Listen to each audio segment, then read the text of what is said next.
കൊല്ലം ലോക്സഭാ മണ്ഡലം UDF സ്ഥാനാർത്ഥി പലപ്പോഴായി നടത്തിയ മോദി അനുകൂല പ്രസ്താവനകളും CAA-യിലെ വിവാദ പരാമർശങ്ങളും വോട്ടർമാർക്കിടയിൽ സൃഷ്ടിക്കുന്ന സംശയങ്ങൾ നാൾക്കുനാൾ ബലപ്പെടുകയാണ്. കൊല്ലം ബൈപ്പാസ് ഉദ്ഘാടനത്തിന് പ്രധാനമന്ത്രിയെ കൊല്ലം MP ക്ഷണിച്ചു വരുത്തിയെന്ന് ഇടതുമുന്നണി ഉന്നയിച്ച ആരോപണം ശരിവെക്കുന്നതാണ് മോദിയെ പുകഴ്ത്തിയും BJP സംഘപരിവാർ അല്ലെന്ന NK പ്രേമചന്ദ്രന്റെ തുടർവാദം. മോദിയുമായി സദ്യ ഉണ്ട ശേഷം നല്ല അനുഭവമായിരുന്നു ആ കൂടിക്കാഴ്ചയെന്ന് NK പ്രേമചന്ദ്രൻ പിന്നീട് നടത്തിയ പ്രതികരണം. BJP സംഘപരിവാർ അല്ലെന്നും അദ്ദേഹം ന്യായീകരിച്ചു. പാർലമെന്ററി പ്രവർത്തന രംഗത്ത് അവാർഡുകൾ ലഭിച്ചിട്ടുള്ള പേരാണ് മിക്കവാറും അതിൽ പങ്കെടുത്തിട്ടുള്ള ആൾക്കാരല്ല. എത്ര തെരഞ്ഞെടുപ്പുകളിൽ മത്സരിച്ചതെല്ലാം RSPയുടെ സ്ഥാനാർത്ഥിയായി തന്നെയാണ് മത്സരിച്ചത്. കൊല്ലം കുണ്ടറയിൽ മോദിയുടെ റെയിൽവേ മേൽപ്പാല നിർമ്മാണോദ്ഘാടന ചടങ്ങിൽ മോദിയെ NK പ്രേമചന്ദ്രൻ വാനോളം പുകഴ്ത്തി. മോദി ഉദ്ഘാടനം ചെയ്ത പദ്ധതികൾ നടപ്പിലാക്കുമെന്ന് തനിക്ക് ഉറപ്പുണ്ടെന്നും മോദിക്കായി അദ്ദേഹം ഗ്യാരണ്ടിയും നൽകി.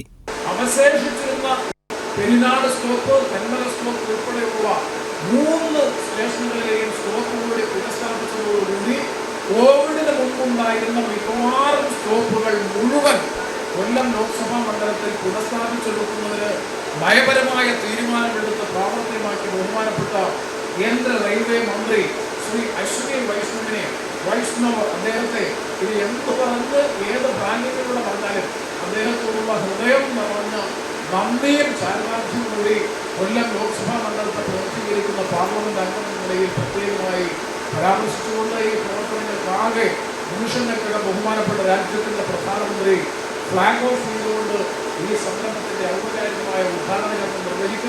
CAA നിയമം അംഗീകരിച്ച സംഭവത്തിൽ രാജ്യത്തെ മതന്യൂനപക്ഷങ്ങൾ ആശങ്കയിലായപ്പോൾ കേരളത്തിൽ പൗരത്വ നിയമം നടപ്പിലാക്കില്ലെന്ന് പറഞ്ഞ മുഖ്യമന്ത്രിയെ തള്ളി ഈ നിയമം നടപ്പിലാക്കാതിരിക്കാൻ ആകില്ലെന്നും ഭരണഘടനാ ബാധ്യതയുണ്ടെന്നും NK പ്രേമചന്ദ്രൻ പറഞ്ഞതും വിവാദമായിരുന്നു.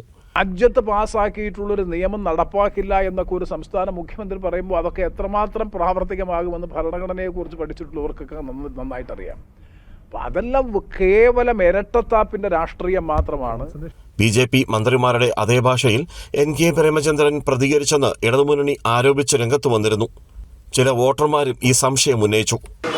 മോദിയുമായിട്ട് റിലേഷൻ വളരെ അടുപ്പമാണ്, വളരെ റിലേറ്റഡ് ആണ്. അതുകൊണ്ടാണല്ലോ കൊല്ലത്ത് സ്ഥാനാർത്ഥി പോലും ഇല്ലാത്തത്. കൊല്ലത്തൊരു 0 പോയിന്റിൽ സ്ഥാനാർത്ഥിയെ നിർത്താൻ സാധ്യതയുള്ളതെന്ന് ഞാൻ മനസ്സിലാക്കുന്നത്. കാരണം ഇത്രയും കാലമായിട്ട് കേരളത്തിലെ 4 ജില്ലകളിലാണ് സ്ഥാനാർത്ഥികളെ നിർത്താത്തത്. അത് പ്രധാനപ്പെട്ട ഒന്ന് കൊല്ലം ജില്ലയാണ്. കൊല്ലം ജില്ല എന്തുകൊണ്ട് നിർത്തുന്നില്ല?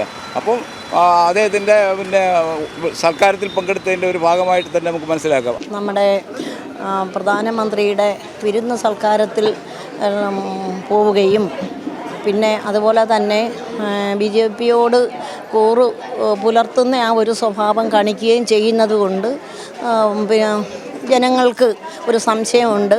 വരും കാലങ്ങളിൽ പ്രേമചന്ദ്രൻ BJPയിലേക്ക് പോകുമോ എന്ന്. അങ്ങനെയുള്ള ഒരു വ്യക്തിയെ നമ്മൾ തിരഞ്ഞെടുക്കണോ എന്ന് നമ്മൾ നല്ല രീതിയിൽ ആലോചിക്കണം. അതേസമയം തന്നെ സംഘിയെന്ന് ആരോപിക്കുന്ന ഇടതുപക്ഷത്തിന് ജനങ്ങൾ മറുപടി നൽകുമെന്നായിരുന്നു NK പ്രേമചന്ദ്രന്റെ മറുപടി. തെരഞ്ഞെടുപ്പ് വരും പോകും, പക്ഷേ ഒരു തരത്തിലും കോംപ്രമൈസ് ചെയ്യാൻ കഴിയാത്തത്, ഒത്തുതീർപ്പ് ചെയ്യാൻ കഴിയാത്ത ഒന്നാണ് മതേതരത്വം. ആ മതേതരത്വം ഏറ്റെടുക്കാത്ത, സംരക്ഷിക്കാത്ത ഏതൊരു സ്ഥാനാർത്ഥിയായാലും ജനങ്ങളിൽ നിന്ന് കനത്ത പ്രഹരം ഏൽക്കേണ്ടി വരും. കൊല്ലത്ത് നിന്ന് ക്യാമറാമാൻ അയ്യപ്പദേവിനൊപ്പം രാജ്കുമാർ.